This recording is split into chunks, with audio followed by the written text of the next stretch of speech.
तो दोस्तों, अगर मैं आपको कहूं कि एक बाप अपने सगे बेटे से बढ़कर एक मशीनी रोबोट से ज्यादा प्यार करता है, तो आप तो यही कहेंगे ना कि कैसी पागलों जैसी बातें करने लग गया है। लेकिन हमारी आज की कहानी में तो कुछ ऐसा ही हो रहा है। ये रोबोट घर में एक मशीन बन के आया था, लेकिन बूढ़े बाप को ये अब अपने सगे बेटे से भी ज्यादा प्यारा हो गया है। तो हमारी आज की कहानी में सुब्रमण्यम अपने पिता भास्करन के साथ इस छोटे से गाँव में रहता है और बुढ़ापे में पिता की देखरेख की सारी जिम्मेदारी सुब्रमण्यम की है, क्योंकि सुब्रमण्यम की मां के गुजर जाने के बाद ये बाप बेटे दोनों ही एक दूसरे का सहारा हैं। अब इस उम्र में आके भास्करन थोड़े से जिद्दी हो चुके हैं, जिस कारण सुब्रमण्यम को उनकी देखरेख करने में थोड़ी बहुत दिक्कत तो आती ही है। लेकिन पुराने ख्यालात के होने के कारण भास्करन ने अपने घर पे कोई भी मशीन नहीं रखी। कपड़े धोने से लेके खाना बनाने के लिए मसाले कूटने तक हर काम हाथ से किया जाता है। अब अपना सुब्रमण्यम भी जवानी की हद पार कर चुका है। भाई साहब की शादी की उम्र तो काफी समय पहले ही निकल गई थी,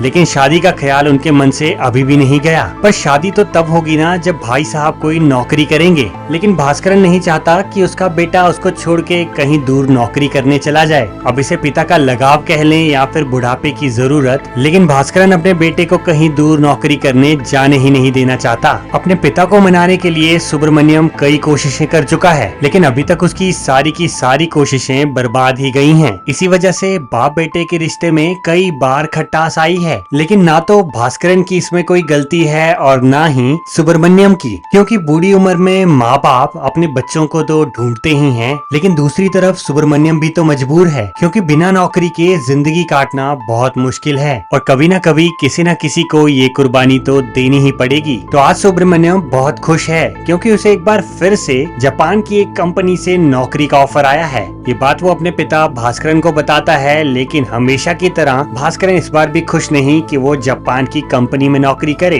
लेकिन सुब्रमण्यम जिद पे अड़ा है। वो कहता है कि नौकरी करने के लिए मुझे रशिया जाना पड़ेगा और मैं चाहता हूँ कि आप भी मेरे साथ ही वहाँ चलो। पर भास्करन को ये आइडिया बिल्कुल पसंद नहीं आ रहा। वो अभी भी इसी जिद पे अड़ा है कि तुम कहीं आसपास ही नौकरी ढूंढ लो, वो ज्यादा अच्छा रहेगा। अगर तुम रशिया चले गए तो पीछे से मेरा ध्यान कौन रखेगा। लेकिन इस बार सुब्रमण्यम ने फैसला कर लिया है। वो कहता है कि आपका ध्यान रखने के लिए मैं एक औरत रख लूंगा। वो 24 घंटे आपके खाने से लेके आपकी दवाइयों तक का सारा ख्याल रखेगी। इतना कह के अगले दिन सुब्रमण्यम एक औरत ढूंढ के ले आता है जो आज से भास्करन का ख्याल रखने वाली है। और दूसरी तरफ सुब्रमण्यम के रशिया जाने के दिन भी करीब आ रहे हैं। पलक झपकते ही सुब्रमण्यम अब अपने बाप से कई किलोमीटर दूर रशिया की कंपनी में काम कर रहा है। यहीं पे सुब्रमण्यम की मुलाकात हितोमी से होती है। हितोमी की माँ मलयाली थी, लेकिन उसके पिता जापानी थे और इसीलिए हितोमी जितना जापानी बोल लेती है उससे कई गुना अच्छी मलयाली बोलती है, जिस वजह से सुब्रमण्यम और हितोमी में काफी अच्छी दोस्ती हो गई है। अब हितोमी के मिलने के बाद सुब्रमण्यम की जिंदगी रशिया में काफी अच्छी गुजरने लगती है। हितोमी ने उसका सारा अकेलापन दूर करके उसकी जिंदगी में खुशियां ही भर दी हैं। लेकिन दूसरी तरफ केरला में उसके पिता भास्करन अभी भी अकेले हैं। वो औरत भास्करन का बहुत अच्छा ख्याल रख रही है, लेकिन भास्करन अभी भी अपने बेटे को ही मिस करते हैं। इस बुढ़ापे में उनका अकेलापन कोई और नहीं बल्कि उनका खुद का बेटा ही दूर कर सकता है, और ये बेटा तो फिलहाल उनसे काफी दूर बैठा है। दूसरी तरफ रशिया में हितोमी और सुब्रमण्यम की दोस्ती अब प्यार में बदल चुकी है। एक दूसरे के साथ समय बिताते बिताते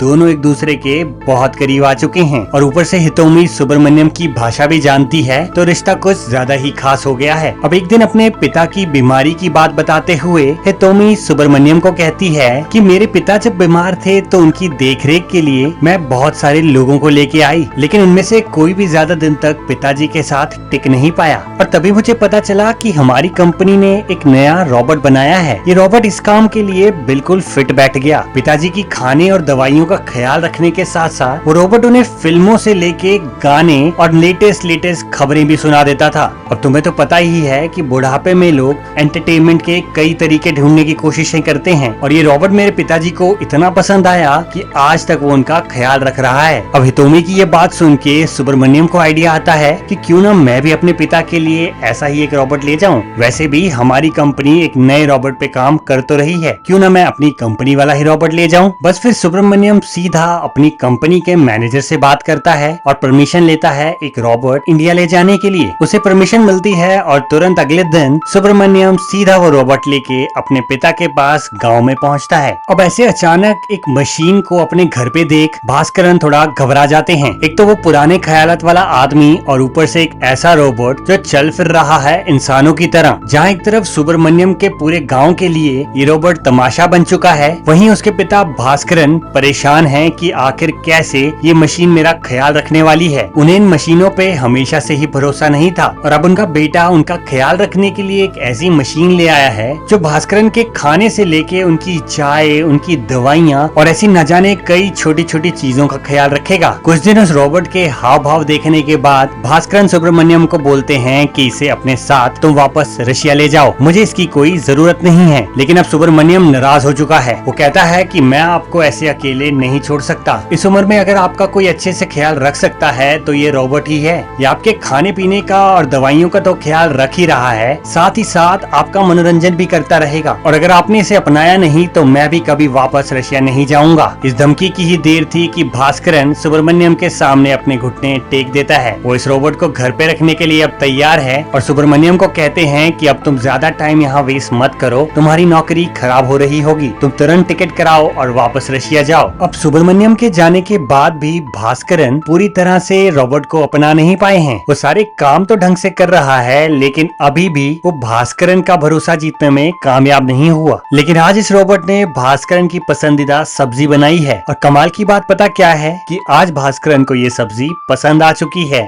फाइनली भास्करन के चेहरे पे उस रोबोट की वजह से स्माइल आ गई और इसके बाद फिर भास्करन और वो रोबोट धीरे धीरे करीब आने लगते हैं। एक बार जब भास्करन बीमार होता है तो ये रोबोट उसके बेटे की तरह दिन रात भास्करन का ख्याल रखता है और वहाँ से भास्कर के मन में एक छोटा सा प्यार का दिया जलता है। एक मशीन का अपने लिए इतना प्यार देख के भास्करन का दिल फाइनली पिघल गया। इस उम्र में अकेलापन दूर करने के लिए भास्करन को जो साथी चाहिए था, मानो उसे वो इस रोबोट के रूप में मिला है। तालाब में नहाने से लेके मंदिर जाने तक अब हर जगह भास्करन का साथी ये रोबोट ही है। और इसी बीच एक दिन मंदिर के पुजारी उस रोबोट का मंदिर में आना बंद कर देते हैं। वो भास्करन को कहते हैं कि इसका इस मंदिर में आना बिल्कुल अलाउड नहीं, पता नहीं ये किस जात का है, किस धर्म का है और ये हमारा मंदिर अपवित्र कर देगा। लेकिन इस किस्से के बाद भास्करन के दिल पे हल्की सी चोट लगी है। उसे पसंद नहीं आया कि कोई इस तरह उसके इस रोबोट को मंदिर में आने से रोके। अगले दिन सीधा पंडित जी के पास पहुँच के भास्करन उस रोबोट की जन्म पत्री बनवा देता है। उस रोबोट का नाम अब से कुंजप्पन हो चुका है और कुंजप्पन भास्करन के ही परिवार का, उसी की जात का और उसी के धर्म का हो चुका है। और अब हमारे कुंजप्पन को मंदिर में जाने से पुजारी तो क्या, गांव का कोई भी आदमी नहीं रोक सकता। अब कुंजप्पन मानो भास्करन का दूसरा बेटा बन चुका है। कुंजप्पन के लिए नए कपड़े सिलवाए जा रहे हैं। भास्करन उससे दिन रात खिलखिलाता हुआ बातें करता है, चेस खेलता है और पसंदीदा खाने बनवाता है, मानो वो भास्करन का खुद का बेटा ही हो। और इन सबके कारण कुंजप्पन भास्करन के इतना करीब आ चुका है जितना कभी शायद भास्करन का सगा बेटा सुब्रमण्यम भी ना आया हो। लेकिन गांव का कोई आदमी एक दिन कुंजप्पन की कंप्लेन म्युनिसिपालिटी में कर देता है और म्युनिसिपालिटी वाले तुरंत एक्शन लेते हुए भास्करन के घर से कुंजप्पन को ये कह के उठा के ले जाते हैं कि कुंजप्पन को रखने के लिए जो डॉक्यूमेंट चाहिए वो डॉक्यूमेंट आप लोगों के पास नहीं है। म्युनिसिपालिटी के ऑफिस में कुंजप्पन भले ही 4 घंटे रहता है, लेकिन वो 4 घंटे भास्करन की जिंदगी के सबसे मुश्किल 4 घंटे थे। सुब्रमण्यम रशिया से डॉक्यूमेंट भिजवा के तुरंत कुंजप्पन को छुड़वा तो लेता है, लेकिन उतने समय के लिए भास्करन की सांसें अटक चुकी थी। म्युनिसिपालिटी के सारे ऑफिस में भास्करन ने डांट लगाई है। उनके कुंजप्पन को उनसे दूर करने के लिए भास्करन उन पे काफी गुस्सा होता है, लेकिन इस छोटी सी बात पे भास्करन को इतना गुस्सा होते देख सुब्रमण्यम की चिंताएं थोड़ी बढ़ने लगी हैं, क्योंकि हाल फिलहाल में भास्करन ने अपने बेटे सुब्रमण्यम से बात करना ही छोड़ दिया है। उनकी बातें पहले जैसी नहीं होती, बल्कि हफ्ते में एक आधी बार हो जाती हैं, क्योंकि ज्यादातर भास्करन तो कुंजप्पन के साथ ही व्यस्त रहते हैं। कुंजप्पन के साथ घूमने फिरने और खेलने कूदने में ही इतना समय निकल जाता है कि उनके पास अपने बेटे सुब्रमण्यम के लिए समय ही नहीं बचा। लेकिन सुब्रमण्यम को पता है कि आखिरकार कुंजप्पन एक मशीन ही है और उसके पिता का एक मशीन से इतना दिल लगा लेना बिल्कुल सही नहीं। नहीं, क्योंकि आज नहीं तो कल इन मशीनों का कोई भरोसा नहीं, कब टूट जाएं या कब इनमें कोई खराबी आ जाए और इनका साथ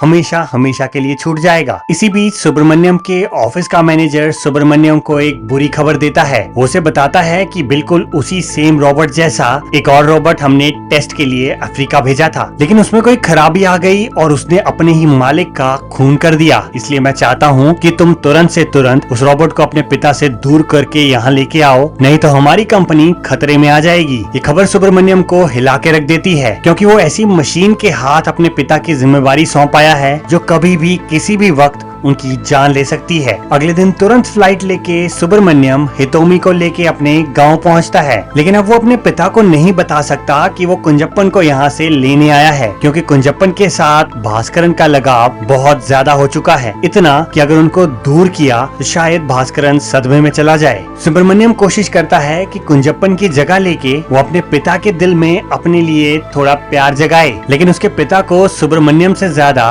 अब कुंजप्पन चाहिए। अब थक हार के सुब्रमण्यम को अपने पिता भास्करन को बताना ही पड़ता है कि आपके लिए ये मशीन बिल्कुल ही ठीक नहीं, ये कभी भी आपकी जान ले सकती है और इससे पहले कि कोई अनहोनी हो मुझे इसे लेके जाना ही पड़ेगा। लेकिन कुंजप्पन को दूर ले जाने की बात भास्करन को फूट फूट के रोने पे मजबूर कर देती है। भास्करन सुब्रमण्यम को कहता है कि ये मुझे कोई नुकसान नहीं पहुंचाएगा, तुम उसकी बिल्कुल चिंता मत करो, ये मशीन हुआ तो क्या हुआ, लेकिन इसमें भी हमारी तरह ही भावनाएं हैं। भास्करन को ये समझाना बहुत मुश्किल हो रहा है, लेकिन सुब्रमण्यम ने फैसला किया है कि कल सुबह होते ही वो इस मशीन को यहाँ से कहीं दूर ले ही जाएगा। पर सुबह होते ही सुब्रमण्यम देखता है कि घर में ना तो कुंजप्पन है और ना ही उसके पिता का कोई नामो निशान। कुंजप्पन को अपने बेटे से बचाने के लिए भास्करन कुंजप्पन को जंगलों में ले चलते हैं। वो कुंजप्पन को ये कहते हैं कि अगर तू मेरे घर पे रहेगा तो मेरा बेटा तुझे मार देगा, इससे अच्छा है कि हम दोनों इस जंगल में खुशी खुशी जीवन बिताएं। तो आप देख रहे हैं कि भास्करन के दिल में कुंजप्पन के लिए कितना प्यार भर चुका है। दोनों में इतना गहरा रिश्ता बन चुका है कि भास्करन अपने बेटे को छोड़ जंगल में इस रोबोट के साथ रहने को तैयार है। लेकिन इसी बीच सुब्रमण्यम अपने पिता को ढूंढता ढूंढता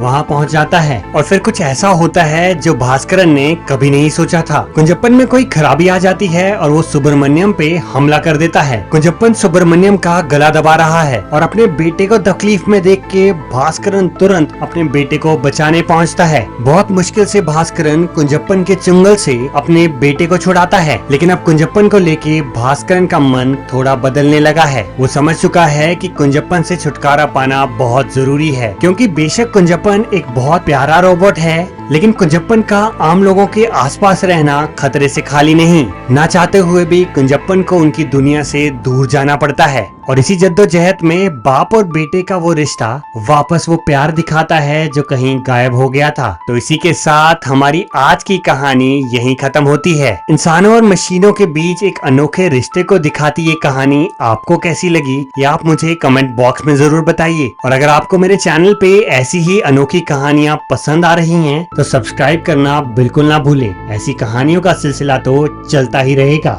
अब मैं आपसे मिलूंगा एक नई वीडियो में एक नई कहानी के साथ।